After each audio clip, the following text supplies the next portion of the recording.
Olá pessoal, tudo bem? Aqui é o professor Volney, sou professor de Ciências do 9º ano. Estou aqui para mais uma aula onde nós vamos novamente falar um pouquinho sobre as adaptações realizadas pelos animais e pelas plantas sob a perspectiva da seleção natural. Antes de iniciarmos a nossa aula, eu convido vocês a pegarem os materiais, convidarem os amigos de vocês, organizarem o espaço. Não esqueçam, quem está acessando os aplicativos, vai lá no link de atividades. No primeiro você já garante a tua assiduidade e fica tranquilo. Agora, para esses alunos que ainda não estão interagindo lá pelos aplicativos, gente, não percam essa oportunidade, é muito fácil. Se você tiver alguma dúvida, vá até a tua escola, tem uma equipe lá esperando você para te ajudar. Agora, para aqueles alunos que não estão com as tecnologias para poderem acessar, para poderem realizar as atividades, lá na tua escola tem uma atividade impressa também, não fique fora dessa, tá bom? Vamos lá, pessoal. Então eu convido vocês para que a gente possa discutir hoje, na parte número 2, que vamos discutir sobre as adaptações realizadas pelos seres vivos sobre a perspectiva da seleção natural, a teoria proposta por Charles Robert Darwin. E aí, falando em seleção natural, eu trago aqui algumas imagens que remetem, lógico, de forma muito tranquila, em forma de desenho, que remetem à Terra primitiva. A Terra, quando ela surgiu há 4,5 bilhões de anos. De lá para cá, o nosso planeta precisou de várias transformações químicas e físicas. E essas transformações influenciaram o comportamento dos seres vivos. Influenciaram e influenciam. Para permanecerem vivos, reproduzindo, se alimentando, enfim, realizando as atividades de vida diária, os seres vivos precisam, muitas vezes, se adaptar a todas essas condições de transformações que o próprio planeta, que o ambiente oferece. E aí, eu venho aqui na sequência. Tipos de adaptações. E por que um ser vivo precisa se adaptar? Bom, ele precisa se adaptar como questão de defesa. Então, alguns se adaptam para se defender em frente, por exemplo, a predadores. Outros se adaptam para adquirir alimento. Outros seres vivos se adaptam para reproduzirem. A maioria deles se adaptam frente a uma exigência do ambiente. Na aula passada, eu falei para vocês sobre um tipo de adaptação, que nós chamamos de mimetismo. O mimetismo, vocês também podem remeter a memória de vocês, o pensamento de vocês, à mímica, certo? O que é a mímica? A mímica seria aqueles sinais, naquelas brincadeiras que a gente faz, né? De fazer alguns sinais e interpretar algumas coisas. A mímica, inclusive, foi precursora dessa língua. Essa língua que a Fran está fazendo ali. Oi, Fran, tudo bem? Essa língua que ela está utilizando para comunicação, ela foi precedida pela mímica. O mimetismo, gente, é um tipo de adaptação ao qual nos remete a mímica. O que seria o mimetismo? O mimetismo seria quando um ser vivo tem uma característica que imita outro ser vivo e, ao fazer isso, ele leva alguma vantagem no meio ambiente. Isso é o mimetismo. Eu coloquei abaixo a camuflagem, porque nós temos muitas pessoas que têm dúvidas entre mimetismo e camuflagem.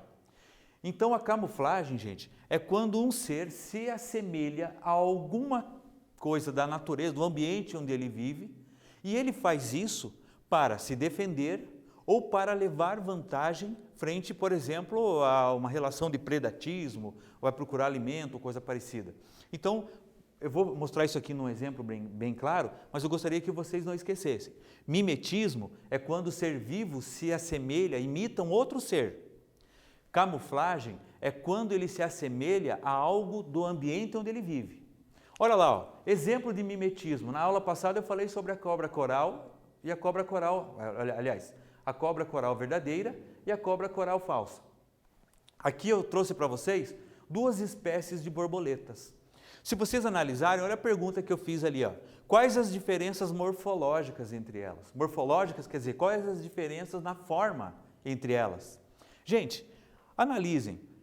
Você observando essa borboleta, mesmo próximo delas, você, a princípio, imagina que elas são da mesma espécie, pois a forma delas, forma corporal, a estrutura é muito parecida entre ambas.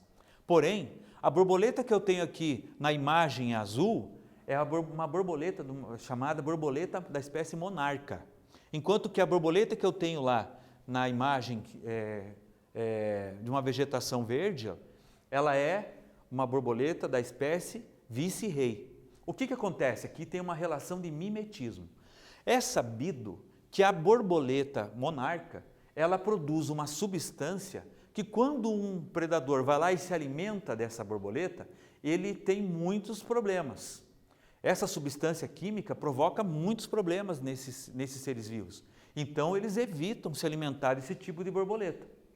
Já a borboleta vice-rei, ela produz também uma substância química, mas muito em pequena quantidade e nociva, praticamente nociva. Ela não tem não surte efeitos significativos quando algum ser vivo se alimenta dela.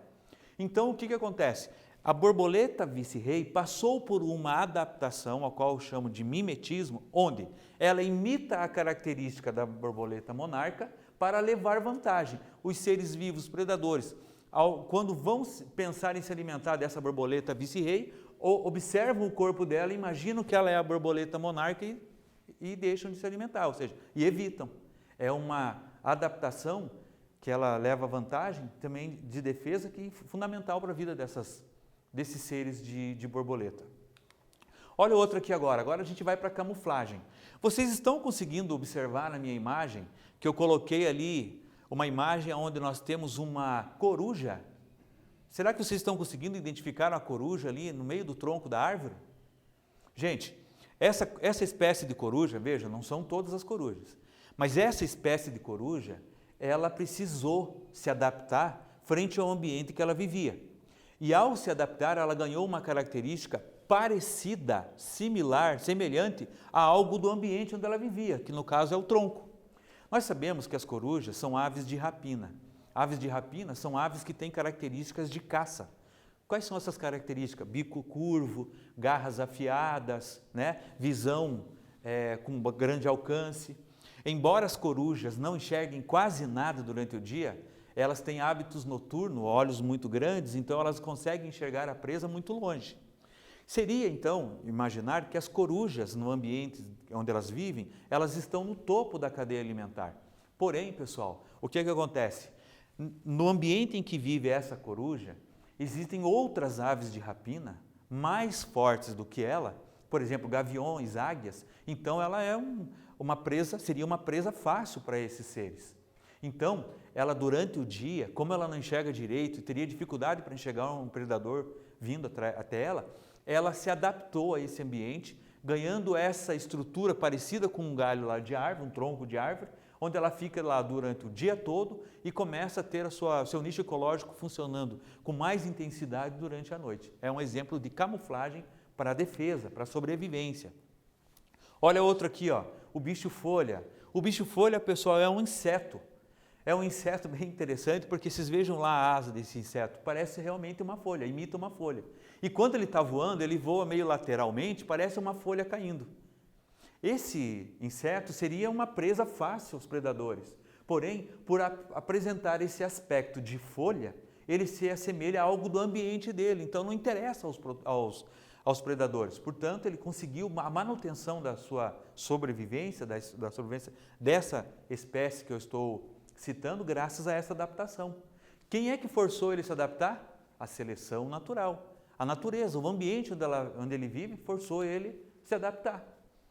Olha outro aqui, o bicho-pau. O bicho-pau também, só que inconscientemente. Esse aqui também é um inseto. É difícil até de você saber quem é o inseto aqui, né? Ele tem assim semelhança com gravetos e ele fica realmente imóvel. E ele tem uma estratégia que quando tem muito vento, ele também se mexe ali como que imitando gravetos, se mexendo quando na ação de ventos intensos. É também um inseto que não tem nenhum poder contra os predadores. Então, como ele não tem esse poder contra os predadores, ele precisou se adaptar. E a adaptação que ele sofreu foi essa semelhança ao ambiente em que ele vive. Aqui eu também tenho o linguado leopardo. Veja, aqui ó, no fundo dos recifes, se vocês analisarem aí na imagem, você está vendo ali, é um linguado. Olha outro aqui, ó, urutaú. Esse aqui é uma ave, pessoal, que também tem aspectos, tem hábitos noturnos. Durante o dia, para fugir dos predadores, essa ave aqui, ela imita também um tronco, ó. Essa aqui é a ave, ó. Então ele fica ali imóvel durante quase parte do dia, o dia todo, né? Se protegendo, se camuflando frente aos predadores e à noite ele resolve ir à caça. Outro aqui, gente, ó, esse aqui também é difícil de vocês observarem, olha lá, ó, como ele se camufla bem. Esse aqui é um lagarto. Olha só, esse aqui é o lagarto líquen, parece um líquen mesmo, ó. É um lagarto líquen, ele fica preso no tronco, a presa não sabe, então os insetos chegam aqui para descansar, para depositar suas larvas ou coisa parecida, e é nesse momento que esse lagarto ataca. Esta já não é uma camuflagem para defesa, mas para alimentação, para o predatismo. Ele é um predador de insetos, então como ele não tem velocidade para pegar os insetos, ele se preda, aliás, ele se camufla como algo da natureza e tentando enganar a presa quando chega próximo dele. Beleza, pessoal? Vamos ver se vocês entenderam então. Olha lá. Qual é o nome da adaptação evolutiva em que o ser vivo, para dificultar a aproximação do predador, desenvolve semelhanças com o ambiente que se encontra? Falamos sobre isso, hein? Alternativa A seria o mimetismo. Alternativa B, cripticidade. Alternativa C seria o comensalismo. Ou alternativa D, a camuflagem? Agora é com vocês, pessoal. Eu já volto.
Aí, pessoal, aquela característica onde o ser vivo se assemelha ao ambiente para se proteger ou para virar um predador, ele é a camuflagem, beleza? Vamos lá então, pessoal.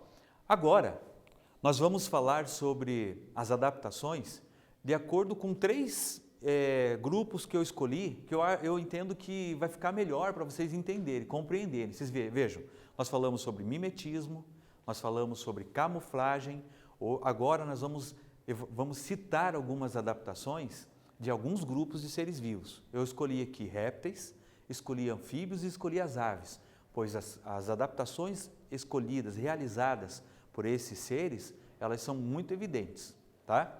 Vamos começar aqui com a cobra, vamos chamar, né, cobra, vamos chamar o nome certo, vamos começar aqui com as serpentes. Aqui eu tenho uma serpente, e para ela se manifestar desse jeito, essa serpente ela precisou se adaptar, tá? De acordo com a história evolutiva, existem evidências de que ela tenha surgido a partir de uma evolução, ela evoluiu a partir de lagartos, né? Nessa evolução, as cobras passaram por adaptações quanto à alimentação, adaptações quanto à capacidade de conseguir a sua alimentação, adaptações para, por exemplo, continuar a sua reprodução. Vou dar alguns exemplos aqui, ó. A serpente, ela nem sempre foi venenosa, nem sempre ela teve veneno. Ela precisou se adaptar, tanto é que nós temos serpentes que não possuem veneno. Não tem a capacidade, aliás, não tem a capacidade de jogar inocular esse veneno na presa. Como que as serpentes normalmente fazem? Nós sabemos que fazem. Elas pegam, se aproximam da presa, enrolam na presa e, ao se enrolarem na presa, elas tendem a asfixiar a presa, certo? Com o passar do tempo, por exemplo, algumas serpentes tentavam se alimentar de roedores e acabavam tendo problemas, como por exemplo, os roedores acabavam arranhando essas serpentes, os roedores acabavam mordendo, picando. Então, para evitar isso, elas tinham que se adaptar. Então, a adaptação que as serpentes sofreram foi realmente adquirirem essa questão dos venenos, né? Da peçonha. Então, algumas substâncias químicas que elas foram produzindo ao longo do tempo, né, ao longo da evolução, contribuíram para que elas tivessem venenos assim muito fortes, né? Nós temos hoje, por exemplo, na nossa fauna brasileira, nós temos a jararaca ilhoa, por exemplo, que é uma cobra extremamente venenosa. Nós temos a coral verdadeira, extremamente venenosa, né? Mata com muita facilidade. E depois que ela mata a presa, a cobra também precisa, né, vai ter que se alimentar dessa presa. Ela também, no processo evolutivo, sofreu uma mudança. Por exemplo, a nossa mandíbula aqui, ela é colada nessa articulação, né? A nossa mandíbula. Na cobra é diferente. A cobra, a mandíbula dela é solta. Ela só é solta. Ela é afastada. Ela só é ligada por um ligamento flexível. Então, esse ligamento flexível faz com que a mandíbula dela tenha a capacidade de abertura de 150 graus. E essa abertura de 150 graus é o fator essencial para que ela pudesse, por exemplo, se alimentar de seres muito maiores do que ela. Beleza? Esse é um caso de adaptação. Outra adaptação aqui, ó, a aranha. Peguei aqui a viúva negra, uma aranha bastante temida por várias pessoas, né? Nós temos muito temor frente à viúva negra, porque realmente o veneno que ela produz é extremamente complicado para a nossa vida, principalmente para quem provoca ela. Mas por que ela é chamada de viúva negra e quais foram as adaptações que ela sofreu? Primeiro, ela é chamada de negra em função do corpo escuro. É chamado de viúva porque há um tempo atrás, quando começaram a estudar a viúva negra, entendia-se que no momento da cópula, no momento do acasalamento, assim que acabava o acasalamento, ela acabava matando o parceiro dela. E aí, por isso, foi chamada de viúva negra. Logo depois, assim, pesquisando um pouquinho melhor, nós entendemos agora o que acontece. Quando acontece a cópula, quando acontece o acasalamento, na hora que o macho retira o aparelho reprodutor de dentro da fêmea, ele faz isso e, ao fazer isso, ele quebra esse aparelho reprodutor. E ao quebrar esse aparelho reprodutor, ele perde uma série de líquidos que são líquidos vitais a ele. A perda desse líquido, infelizmente, provoca a morte dele. Então não é ela que mata ele. Ele morre naturalmente porque, infelizmente, é o que acontece. Ele perde esse líquido vital. E uma coisa que eu acho que acontece com a viúva negra e que torna assim tão destemida é que a partir do momento que o macho morreu, o que a viúva negra, talvez como que ela se adaptou? Ela se adaptou assim, ela ficou viúva, ela não vai ter ali o macho para ajudar no cuidado aos descendentes, ela gera lá aproximadamente 40 descendentes e eles todos nascem já com fome. Então o que ela faz, pessoal? Ela precisa ter energia para sustentar ele, ir atrás de alimento para esses descendentes. Então, nesse sentido, uma alternativa que ela usa é de, assim que o macho morreu ali na cópula, ela também se alimenta do macho. Tá? A caranguejeira faz uma coisa muito parecida. As aranhas caranguejeiras, depois da cópula, elas realmente matam o macho, enrolam o macho na teia e conservam o macho até o nascimento dos descendentes. Quando eles nascem, eles já têm ali a fonte de proteína necessária. As teias na aranha também é um aspecto adaptativo. Né? Como é que elas fariam, por exemplo, para capturar os insetos com a velocidade que elas têm? Então, nós temos lá as aranhas cuspideiras, que são aquelas que lançam teia, e ao lançarem a teia, elas conseguem capturar o inseto. Essa é uma adaptação, mas a maioria delas lança teias e forma como se fosse uma armadilha. Essa teia ela é pegajosa, o inseto quando bate na teia, ele fica ali grudado e aí ela enrola aquele inseto e absorve os nutrientes. É interessante também dizer para vocês, olha só a adaptação que as aranhas passam. Quando ela forma uma teia, muitas vezes ela não pega o inseto já no primeiro dia que ela formou a teia. E essa teia não vai ficar ali por vários dias formados. Então o que ela faz? Ela come a teia. Ela come essa teia, que é uma fonte de proteína, se fortalece com a própria teia que ela formou e ela tem força para formar uma nova teia no dia seguinte. Beleza? Outros seres que realizam adaptações. Olha as aves, por exemplo. Vocês viram lá os ossos das aves? Geralmente são ossos que não são ossos sólidos. As penas são muito leves. Algumas possuem só um ovário, outras não têm bexiga. Então, quer dizer, elas não possuem alguns órgãos para que o corpo delas seja um corpo leve e facilite o voo, certo? Inclusive, né, a pergunta que eu fiz aqui, como que as aves se alimentam? Como que elas se alimentam lá de grãos, se alimentam trituram alguns tipos de alimentos sem ter dente? Elas possuem dentro do aparelho digestório algo chamado moela, que fica próximo do estômago. Observem como as aves fazem. Elas parecem que tudo que elas pegam no bico, elas engolem. Sim, elas engolem, porque lá mais abaixo, na moela, é que é feita a trituração. É interessante. Aqui eu tenho alguns exemplos, né? O coleirinho, se vocês observarem pelo bico, é uma adaptação. O coleirinho tem o bico meio forma de cone, para ele poder comer esses alimentos como semente, que né, é mais fácil com essa forma de cone.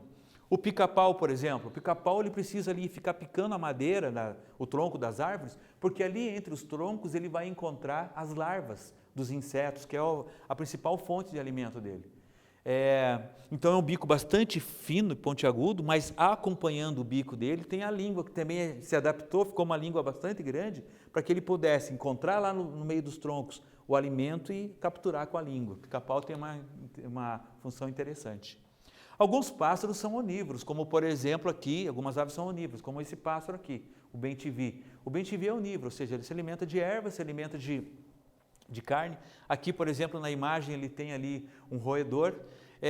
O bico dele também é adaptado, é como se fosse uma pinça, né? Com essa pinça ao captar, ele captura a presa e automaticamente já mata a presa. Então é uma adaptação que ele sofreu para que ele pudesse se alimentar. Mas como eu falei, as aves se adaptaram também a partir das penas e nem todas elas voam, né? Nem todas elas utilizam as penas para voar. Olha os pinguins, por exemplo. Os pinguins têm duas características adaptativas que são muito interessantes. A primeira delas é em relação às penas. As penas para o pinguim elas são pequenas e bastante grudadas no corpo. São as penas que ajudam na manutenção da isolação térmica. Então, toda a camada de gordura que os pinguins têm, que isolam ele do ambiente com a temperatura muito baixa, só é possível graças a essas penas que estão muito coladas ao corpo dele. A outra coisa são a membrana digital. Então ali nas patas do pinguim você vê ali aquela membrana que está unindo os 4 dedos dele, no qual ele, com essas falanges, ele consegue fazer a natação, nada com bastante capacidade. Beleza? Vamos lá. Agora é com vocês. Vamos ver se vocês entenderam um pouquinho sobre isso que nós falamos, sobre essas adaptações lá dos répteis e das aves.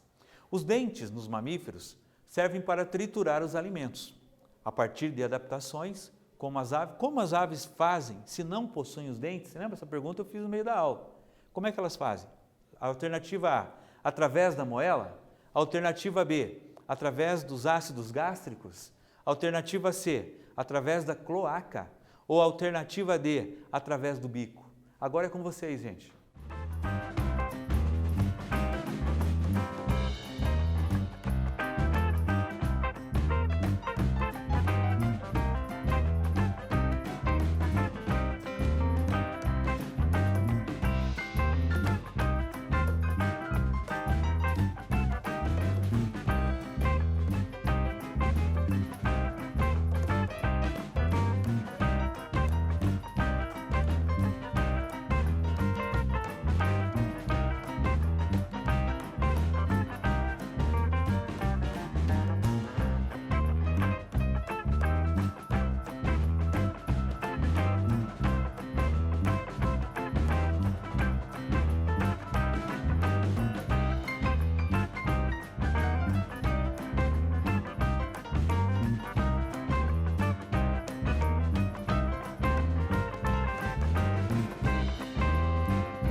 Daí, pessoal, responderam? Olha lá, ó, quem respondeu através da moela, respondeu certo, parabéns. Pessoal, agora nós vamos para um grupo de seres aos quais nós conseguimos observar as adaptações com maior frequência. Vou falar rapidamente deles. Os anfíbios. Antes disso, vocês sabem o que significa anfíbio? Anfíbio significa dupla vida, certo? O que são os anfíbios? Segundo a história evolutiva, segundo as deduções evolutivas, os anfíbios originaram-se a partir de peixes, segundo a história evolutiva. Mas o mais importante é que, segundo a evolução também, cita-se que os anfíbios foram os primeiros seres vivos a abandonar o meio aquático. Então, eu chamo de anfíbio de dupla vida, porque normalmente eles são aqueles seres que vivem tanto na água quanto na terra, né? Eu dei exemplo aqui dos anuros, perereca, sapo. Eles vivem tanto na água quanto no solo. Para se reproduzir, eles vão para a água, né? Para procurar alimento, eles vão lá para o solo. Enfim, dependendo do nicho ecológico que ele vai estar realizando, ele vai estar no ambiente ou vai estar no outro. Então, segundo a evolução, esses foram os primeiros seres a abandonar lá o meio aquático só e passar para o meio terrestre. Quando que um ser faz isso? Por curiosidade? Não. Faz isso por necessidade. Necessidade adaptativa. Quem que provocou essa necessidade? O ambiente. Se ele não conseguir superar essa necessidade, essa dificuldade, o que acontece com ele? Acaba deixando de existir. Esse é um dos argumentos da seleção natural proposta por Charles Darwin. Nesses seres aqui, por exemplo, nós temos a respiração deles é muito interessante. Eles nascem com respiração braquial, ganham a presença de pulmões, respiração pulmonar, e também tem a pele muito fina, no qual a pele também exerce uma função muito importante para a respiração, né? É um ser bastante peculiar, né? Os anfíbios são bastante peculiares e nos mostram realmente grandes quantidades de adaptações. Aqui é um exemplo que eu trouxe de anfíbios. Alguns precisam ir à água para depositar os ovos lá para a reprodução. Outros fazem nas folhas, como a imagem ali está demonstrando para vocês. Alguns outros animais e suas adaptações. Aqui é uma adaptação de camuflagem. Aqui eu tenho os ursos polares, né? Como de camuflagem? Bom, a coloração do pelo desse urso, ela é muito similar à coloração do ambiente onde ele vive, lá na neve. Então, assim, de longe você não consegue enxergá-lo. Então, essa estratégia, ela serve tanto como para predação, como para defesa. Defesa porque vocês sabem que ele é um animal muito caçado, né? Então, quanto mais ele tiver camuflado, melhor. Aliás, ele está no topo da cadeia alimentar, lá onde ele vive, mas ele tem a caça depredatória, né, feita pelo homem. Porém, ele também precisa se camuflar, porque só assim ele consegue se aproximar da presa, né? Outra aqui, ó. Já viram um boi na neve? Sim, gente, um boi existe na neve também, olha lá, ó. É o boi almiscarado. Esse boi chama-se boi almiscarado, não precisava nem se chamar boi, porque ele é da família dos bodes, dos carneiros. Mas ele se assemelha, assim, o tamanho, o porte, se assemelha com boi. Ele é chamado de boi almiscarado porque ele produz uma substância muito forte chamada almíscar. E essa substância, que exala um odor super forte, essa substância é uma substância que atrai a fêmea. Então, essa adaptação que ele sofreu é uma adaptação para a reprodução. Quanto mais forte for o cheiro que ele exalar, maior o interesse da fêmea, tá certo? Ele é um ser vivo que, com essas características, consegue sobreviver mesmo lá em temperaturas super baixas, porque abaixo desse pelo ele tem uma camada de gordura muito densa que o serve como isolante térmico. E aqui a foca. Vocês já viram ali que as focas não têm ouvidos, gente? Mas elas mesmo assim, não tendo ouvidos, elas tiveram que se adaptar para conseguir identificar onde que ela vai conseguir achar as presas, aonde que ela vai conseguir achar alimento, como é que ela se comunicaria para a alimentação. Então ela utiliza das correntes, né, os movimentos que os seres ao próximo dela realizam, essas ondas sonoras acabam chegando até um pavilhão, que seria o pavilhão auditivo das focas, mesmo não tendo a orelha, chegam até esse pavilhão e ela reconhece isso então através desses movimentos físicos utilizados por realizados por esses movimentos. Beleza? Então, a respeito das adaptações, eu trago aqui mais uma questão. A hibernação, camadas de gordura ou penas pequenas com a função de isolamento térmico, são adaptações evolutivas que facilitam a vida.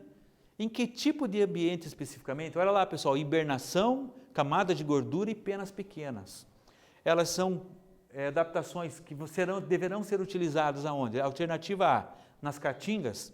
Na B, nos árticos ou gelados. Nos desérticos ou em ambientes tropicais e temperados. Vocês é que vão responder agora.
Aí, pessoal, quem respondeu a alternativa B, ambientes gelados ou árticos, respondeu certo.